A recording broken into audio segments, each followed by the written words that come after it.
Estimados oyentes, muy buenas noches. Bienvenidos una vez más a Batalla por la Pureza Sexual, una puerta de esperanza para vivir la libertad en Cristo.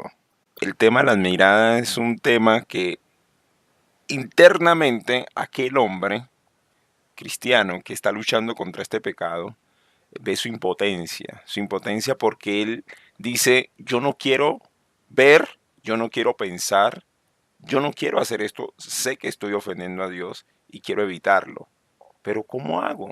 ¿Cómo puedo hacerlo?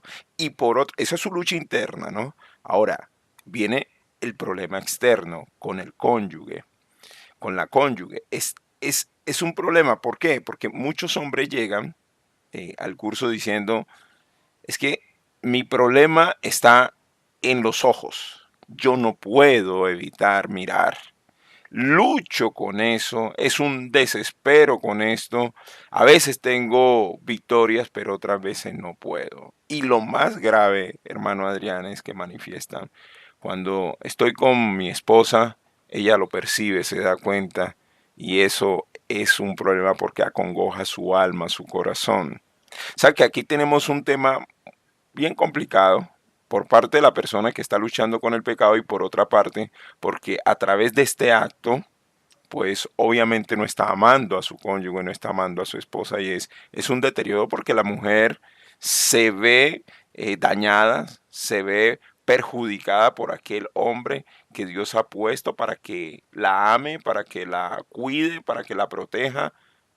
Prácticamente ahí se está viendo una desilusión de una falta, una afrenta, de infidelidad, por llamarlo de una manera, en este momento de lo que está sucediendo. Entonces, hermano, es muy importante que en este programa podamos hablar acerca de cómo poder combatir este tema de las miradas. Y entonces aquí voy a retomar lo que usted nos iba a comentar cuando lo interrumpí. Y es sobre un escrito que usted hizo, que yo lo tengo aquí en la mano, y quisiera leer un pequeño párrafo como introducción para que usted nos explique y a todos los oyentes acerca de esto, ¿sí? Eh, basado en, basado en segunda de Pedro 2.14, que dice, tienen los ojos llenos de adulterio, no se sacen de pecar, seducen a las almas inconstantes, tienen el corazón habituado a la codicia y son hijos de maldición. Dice, escribe aquí el hermano Adrián, muchas veces no somos conscientes de un mal propósito interior. Sin embargo, enfrentamos situaciones donde somos tentados a mirar. Dice el hermano Adrián aquí, los pasos son los siguientes: mirar, evaluar, rechazar o codiciar. Y luego, entonces viene el ejemplo que usted estaba diciendo. ¿Sí? Entonces, ¿cómo podemos hablar acerca de estos pasos que usted nos está diciendo aquí? Ese mal propósito interior que usted está anotando y con la ilustración que usted iba a introducir acerca de que va caminando rumbo al trabajo y se para en el semáforo peatonal, etcétera, etcétera, hermano Adrián, por favor. Sí, es un poco como analizar los eventos en el pecado, ¿verdad? En el acto del pecado, para conocernos quizás a nosotros mismos, cómo es que funciona, cómo es digamos, cómo son los engranajes en esta situación. Sabemos que el pecado tiene que ver con nuestro corazón, pero identificamos también factores externos. Entonces, si uno pudiera ir detallando paso por paso y quizás alguien digamos, pueda analizarlo en su propia experiencia, llega a comprender o a descubrir o a darse cuenta, y bueno, de que uno, el primer paso que uno hace es mirar, ¿verdad? Pero ahora, mirar, y mire, estamos mirando siempre, mirando en todo momento, mirando a todas las cosas, ¿verdad? Si uno va caminando, necesita mirar. Si uno tiene que hablar con una persona, necesita mirar. Entonces, es que necesitamos usar de nuestra vista, ¿verdad? Ese sentido que Dios nos ha dado. Y obviamente, en algún momento sabemos que va a llegar algún estímulo a nosotros que nos va a hacer de tentación. Entonces, yo ahí puse como que el segundo paso es evaluar. Digamos, Así uno es. está evaluando Ajá. constantemente. Uno lo que mira, ¿verdad? Lo evalúa. Uno ve un auto o un carro, un automóvil bonito, ¿verdad? Y evalúa y dice, oh, mira qué bueno. Y generalmente lo que nos llama la atención es lo diferente o lo que es atractivo para nosotros. Entonces, en la cuestión de las miradas del sexo opuesto, ¿verdad? O la atracción, porque también aplica para personas que tienen luchas con el mismo sexo, ¿verdad? Entonces, cuando hay algo que es digno de su atracción, de su seducción, hay una evaluación. Te hace una evaluación, ¿verdad? Si no es algo que seduce o que atrae, generalmente se descarta, ¿verdad? Pero si hay una cierta atracción, esa evaluación es como que digamos que pone en marcha en nosotros un montón de sensaciones, ¿verdad? Y alguien dijo que la cuestión de los pecados sexuales en el cerebro, los químicos, ¿verdad? De imaginarse una situación sexual o sentirse atraído, dice que son más fuertes que la misma adicción a la droga. Entonces, imaginemos lo que pasa en nuestro cuerpo, en nuestras hormonas, ¿verdad? Cuando vemos algo que nos es atractivo. Pero entonces, ¿qué es lo que sucede aquí? Bueno, en esa evaluación, si uno se detiene mucho en la evaluación, ¿qué es lo que está buscando? ¿Verdad? Es ahí donde se está abriendo el paso a la codicia. O se rechaza aquello que es pecaminoso o puede serlo, ¿verdad? O se le abre el paso a una evaluación más profunda y por ende a la codicia. Y Entonces, entonces allí, hermano, ¿qué habría que hacer? Usted dice, ok, se evalúa. Entonces ahí viene una acción, o rechazo o codicia. ¿Qué puede hacer una persona que siempre tiene el hábito de codiciar? ¿Cómo puede esta persona rechazar? ¿Qué es lo que debe hacer? sí, bueno, y la palabra de Dios, el Señor Jesús, luego de enseñar del adulterio de los ojos, Él vio en un sentido bastante ilustrativo la clave de la victoria, ¿verdad? Él dijo, por tanto, si tu ojo derecho te es ocasión de caer, sácalo y échalo de ti, pues mejor te es que se pierda uno de tus miembros y no que todo tu cuerpo sea echado en el infierno. Esto es conocido como en un principio del curso, ¿verdad? Como la amputación radical. Y obviamente no debemos entenderlo como algo literal de nuestros ojos, sino y andaríamos todos tuertos, ¿verdad? O sin los ojos para evitar el pecado. Pero esto tiene que ver con una amputación de la fuente de pecado, digamos, de cortar en la mirada que uno sabe que va a llevar a la codicia. O sea, uno sabe, digamos, en este mismo ejemplo que estamos poniendo, y alguien va caminando por la calle y fácilmente va a identificar a una mujer atractiva sin una mirada muy detallada. Entonces, usted ya sabe dónde está allí la fuente de pecado. Por eso es tan importante entender el principio de amputación, que es cortar o quitarse el ojo, y para nosotros, ¿qué sería nuestro caso? Y mi ojo no está habilitado para mirar a ese lugar. ¿Por qué? Porque yo lo corto, ¿verdad? Confiando en el poder del Espíritu Santo, amputo esa mirada hacia ese lugar porque allí está el pecado. Y esto, hermano Franklin, pudiera parecer quizás en un sentido algo fácil, pero definitivamente en la práctica es tan doloroso como morir a uno mismo. Y eso es exactamente la ilustración que la Biblia pone.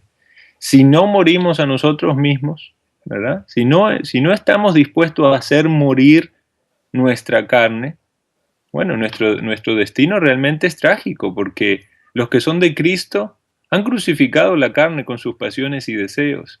Y si no estamos dispuestos a someternos al Señor y a doblegar nuestra cerviz, ¿verdad? Humillarnos ante el Señor y decirle, Señor, yo no puedo girar mi cuello y mirar hacia aquel lugar, porque definitivamente, entonces si no estoy cediendo al pecado, te estoy deshonrando a ti, estoy desobedeciendo. Entonces uno en la experiencia siente que realmente todas las fuerzas de los tendones del cuello lo jalan a uno para mirar eso, ¿verdad? Y todo el deseo del corazón dice, no podés dejar de pasar, no podés perderte de ver eso, pero en el poder del Espíritu Santo sí se puede.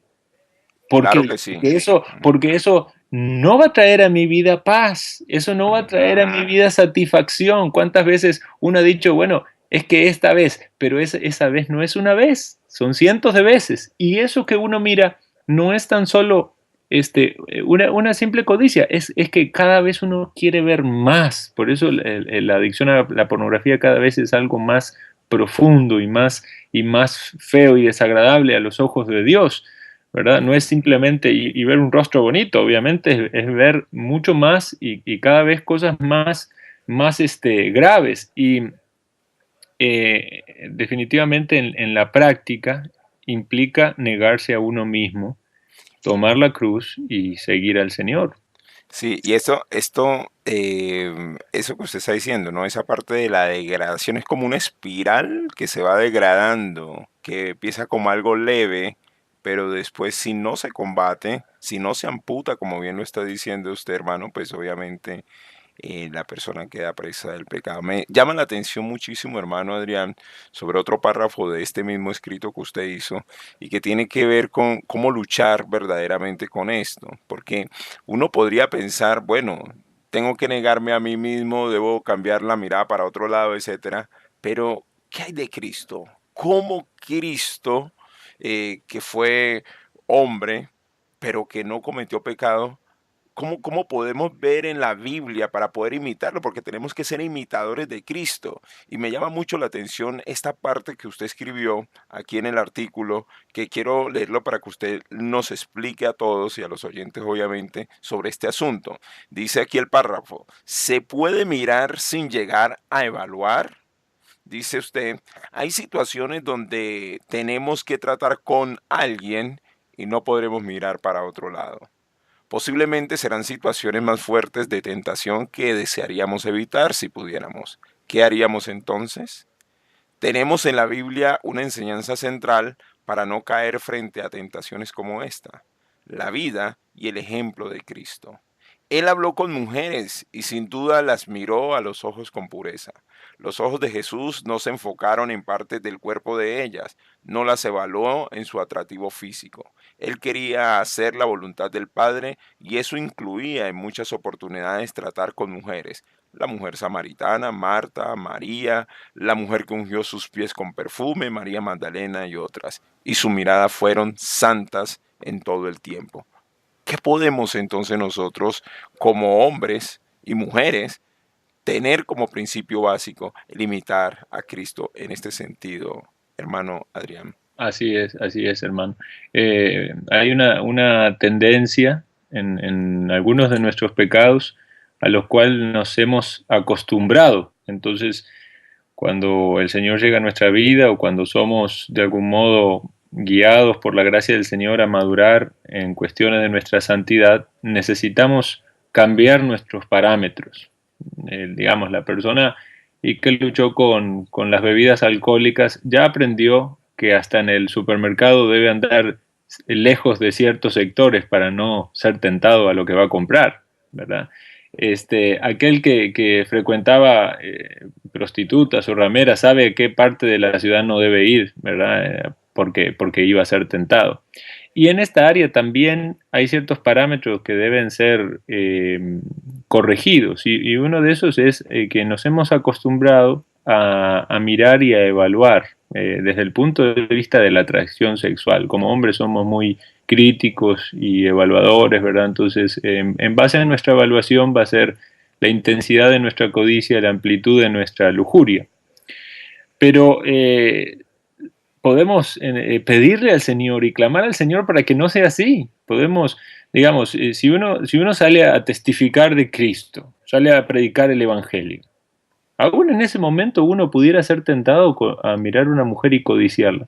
Pero para que eso suceda, entonces uno miró y evaluó. Pero y si uno va a predicar el Evangelio, ¿por qué tengo que evaluar su cuerpo, su físico? ¿Cuánto me atrae o cuánto me siento seducido? ¿Me entiende, hermano? Entonces hay que hacer un replanteamiento de nuestra forma de usar nuestros ojos. Entonces el cristiano, aunque no salga con la Biblia en la mano y hablar del Señor, eh, sí debe mantener estos principios de pureza en su mirada. Y esto va de la mano con lo que dijimos antes, que el Señor conoce todos nuestros pensamientos y queremos serle agradable a Él, ¿verdad? Job hizo pacto con sus ojos para no mirar una virgen. El apóstol Pablo habla de que se deben tratar a las doncellas con toda pureza como hermana, ¿verdad? Y eso es aplicable en el entorno de la iglesia, ¿verdad? Mirar a una hermana sin evaluar o sin pensar en la codicia. Ahora, quizás algún joven soltero que quiera casarse se esté diciendo, pero yo quiero saber si me va a gustar o no me va a gustar.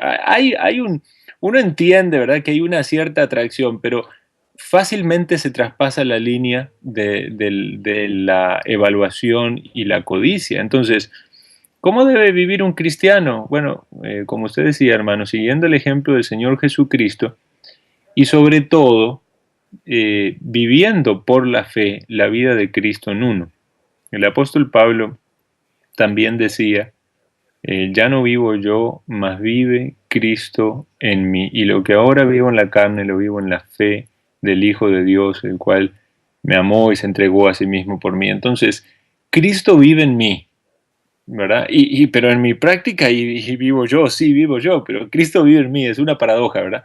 Por el Espíritu Santo, Cristo se manifiesta en mí, entonces sus miradas pueden ser miradas. Hay otra parte que dice que tenemos la mente de Cristo, entonces mis pensamientos pueden ser sus pensamientos. ¿Cuánto necesito acercarme a Cristo, buscar a Cristo, perseverar en su palabra, ¿verdad? Son muchos los principios a aplicar en la victoria contra las miradas. Hemos hablado de la amputación radical, pero son muchos más. Obviamente esto tiene que ver con nuestra comunión con Dios, con nuestra oración, con nuestro compromiso en servirle, ¿verdad? Pertenecer a una iglesia local donde se predica la palabra sanamente, donde uno es expuesto a las verdades del Evangelio, donde nuestro pecado es confrontado, donde somos guiados a amar al Señor y arrepentirnos constantemente de nuestros pecados, porque si no fácilmente caemos en la liviandad de este mundo, ¿verdad? Y vamos a tomar por asuntos de menor importancia que quizás no le vamos a poner mayor cuidado, pero aquel que es justo, dice la Biblia, vivirá por la fe, ¿no? Y dice Hebreos 10:38, y si retrocediere, no agradará a mi alma. Amén. Hermano, vamos a leer acá un comentario de otro de nuestros oyentes. Él dice, y luego haré una pregunta. La Biblia dice que los ojos son la luz del cuerpo. Debemos orar, pensar, reflexionar en la palabra de Dios para ser guardados de nuestra carne, del mundo y de las tretas de Satanás cuando nos quiera enredar, que va muy relacionado esto con lo que el hermano Adrián está diciendo, ¿no? O sea, no se trata solamente con decirse a sí mismo es que no voy a mirar, es que no voy a mirar, es que voy a hacer esto. Si no estamos dependiendo de Cristo, si no estamos deleitándonos en Él, entonces no podemos luchar porque nuestra propia fuerza es imposible Por eso el Señor dice que todo lo podemos en Cristo que nos fortalece, pero es en Cristo, es en su entrega, Él la entrega a Él. De esa manera entonces es que podemos luchar. ¿Y cómo podemos depender de Él? Pues obviamente nuestra intimidad con Él en oración, en el estudio cuidadoso de las Escrituras, obviamente el negarnos a nosotros mismos, etcétera, etcétera. Pero ya para finalizar, hermano Adrián, quiero hacerle una pregunta, porque esto es una de las cosas que siempre se hacen los estudiantes que están batallando y que tienen su cónyuge. No solamente para los hombres, también para las mujeres. ¿Qué puede hacer un cónyuge en este sentido cuando observa que su pareja está luchando obviamente contra este acto de las miradas, pero sucumbe en algún momento? ¿Cómo debería ser esa reacción del hombre o de la mujer, en el caso de que sea la mujer la que esté mirando, o en el caso del hombre que sea el que esté mirando? ¿Cómo el cónyuge puede responder frente a esta situación? ¿Se hace el que no está viendo? ¿Se calla? ¿Habla? ¿Qué hace en ese sentido? ¿Cómo podríamos, qué consejo podríamos darle a las personas casadas que tienen su cónyuge y que están luchando contra este pecado? Bueno, depende, la respuesta creo que va a depender de la situación que se viva. Digamos, en el caso de los alumnos que llegan al curso, generalmente que llegan con problemas que han avanzado más, no solo han tropezado en las miradas. Esto no significa que alguien que tiene lucha solamente con las miradas no pueda hacer el curso, claro que sí. Pero digo, hay otros alumnos que han avanzado un poco más en pornografía o en alguna otra acción de inmoralidad. Entonces, cuando se han dado estas situaciones, a veces hay una cierta sensibilidad de parte de la persona que está saliendo adelante, ¿verdad? En esa lucha. Muchas veces están como a la defensiva. Entonces, cualquier marcar algo así, digamos, cuando está viendo algo y la mujer enseguida que le salga diciendo un montón de versículos o cosas así, aunque pudiera eso ser correcto, pueda perderse quizás un poco la sabiduría necesaria para tratar el asunto. Entonces yo lo que recomiendo en primer lugar, digamos, si alguna mujer sabe de su marido que lucha con eso o viceversa, lo primero que hay que hacer es orar al Señor, es reconocer o pedirle al Señor de que su cónyuge está siendo tentado, está siendo débil, ¿verdad? Segundo lugar, identificar hasta dónde va el problema. Si quizás no está, sería bueno y que haga el curso, ¿verdad? Que tenga algún aconsejamiento. Quizás esa debilidad pueda ser la pequeña punta del hilo de que hay algo mucho más grave en el fondo, ¿verdad? Aunque no en todos los casos. Y en otra instancia, cuando hay algo muy útil para los cónyuges que es el rendirse cuenta, es el ayudarse en sus luchas. Pero para esto es necesario generar y crear una confianza. Y como dice la Biblia, aquellos que son espirituales deben considerarse a sí mismos, no sea que también uno sea tentado. Entonces, cuando hay humildad de uno de los cónyuges para decir, vea, yo estoy dispuesto a ayudarle en sus luchas, yo sé que todos somos tentados, si usted está batallando con algo, yo quiero saber si yo puedo decirle cuando yo lo veo en algo que, ¿verdad? Lo que quiero decir es que se necesita mucho de la sabiduría del Señor, porque algunas veces la confrontación hace que la otra persona se cierre. Entonces depende mucho. Mi cónyuge es una persona que está dispuesta a recibir mi exhortación, mi amonestación, mis palabras de ánimo. Y también lo otro que debemos preguntarnos, ¿soy yo una persona que está dispuesta a hacerlo para ayudar o simplemente va a ser echar en cara? Ah, estuviste mirando a una mujer y a mí no me quieres y no me respetas. Y... ¿Me explico? Son situaciones que pueden algunas veces traer mayores problemas, pero la gran bendición es aplicando los principios bíblicos y es que en un ambiente y en un entorno de amor y edificación, y los cónyuges puedan ayudarse en la lucha con las miradas y con los pensamientos. Ok, perfecto, hermano Adrián. Creo que ha quedado muy claro estos principios que hemos tratado en el día de hoy. Ya estamos al final de nuestro programa. Hoy hemos hablado, queridos oyentes, entonces acerca de los pensamientos y las miradas. Cómo poder enfrentar las tentaciones en el pensar y en el mirar para la gloria de Dios. Hemos hablado entonces con el hermano Adrián Pasarelli, pastor de la iglesia en Costa Rica. Me repite por favor, hermano, la iglesia. Y Siempre lo tengo referenciado con la iglesia de los lagos, pero por favor, para se, que me repita, por favor. se llama Iglesia de la Gracia del Señor Jesucristo. Y, Ok, sí, el sitio web es igsj.org. ok, hermano. Iglesia de la Gracia del Señor Jesucristo en Costa Rica. En Punta Arenas conocí esa tierra divina allá en Costa Rica.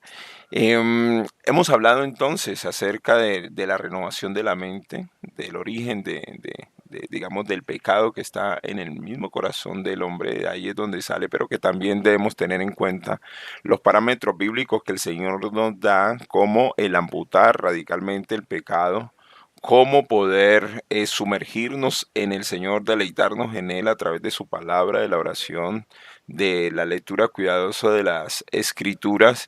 Y nos habló también el hermano Adrián acerca de esos pasos que son los que conducen al pecado de la mirada, ¿sí?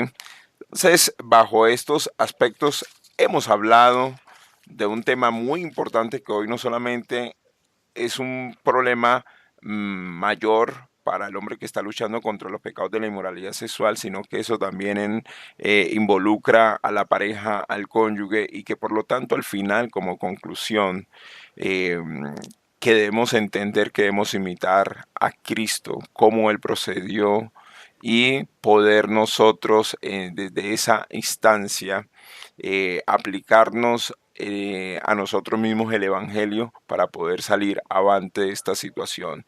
Y de manera práctica, cómo los cónyuges se pueden apoyar en humildad para poder ayudarse los unos a los otros, porque el enemigo no es el cónyuge, el enemigo es claro, son tres enemigos que tenemos: la carne, Satanás y el mundo, y contra eso es que debemos de combatir en humildad. Hermano Adrián, muchísimas gracias por el programa de hoy. Estamos llegando al final de Batalla por la Pureza Sexual en esta segunda emisión. Solo me queda decirle a nuestros amigos y oyentes que el próximo programa estaremos tratando otro tema muy especial que tiene que ver con la familia y que tiene que ver con el cuidado de los niños en cuanto a dar pautas para la correcta formación de nuestros niños en el área sexual bajo el temor de Dios. Entonces, muchas gracias, hermanos Adrián, por la compañía. Muchas gracias a ustedes, ha sido un gusto estar con ustedes. Nada más le dejo un versículo que me parece oportuno al caso, que es Filipenses 4:8, que dice: todo lo que es verdadero, todo lo honesto, todo lo justo, todo lo puro, todo lo amable, todo lo que es de buen nombre, si hay virtud alguna, si algo digno de alabanza, en esto pensad. Que Dios le bendiga a todos los oyentes y a usted, hermano Franklin, muchas gracias.